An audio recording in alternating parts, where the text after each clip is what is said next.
Nous sommes bientôt en 2022 et être homosexuel au Sénégal est passible d'une amende et d'une peine d'emprisonnement. Des députés veulent aller plus loin. Ils veulent que la peine de prison soit durcie. Bonjour Eliman Dao, vous êtes à Dakar. Que dit cette proposition de loi? Écoutez, c'est en début d'après-midi, ce mercredi, que plusieurs députés ont déposé au bureau du président de l'Assemblée nationale cette proposition de loi criminalisant l'homosexualité. L'homosexualité, il faut le dire, est déjà un délit au Sénégal, passible de 1 à 5 ans d'emprisonnement. Eh bien, ces députés veulent qu'elle soit criminalisée, que les sanctions soient davantage alourdies.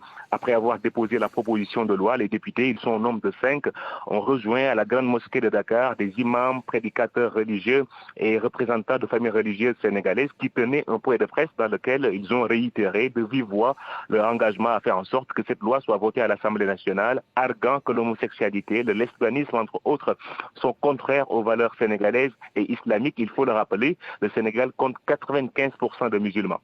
C'est ce qui a d'ailleurs été rappelé dans la lettre adressée au président de l'Assemblée nationale, une lettre rendue publique. Les députés signataires de la proposition de loi estiment, je cite, que celle-ci a la modeste prétention de faire l'écho des légitimes inquiétudes de l'écrasante majorité des croyants de ce pays. Les homosexuels, il faut le dire, vivent en cachette au Sénégal, n'osent pas se montrer en public de peur d'être persécutés, voire lynchés. J'ai tenté avant cette liaison de joindre des associations de défense des droits de l'homme en vain.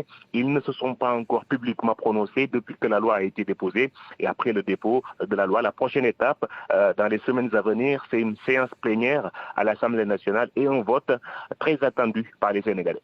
Eliman Dao, correspondant de France 24 à Dakar. Merci Eliman. De nouveau.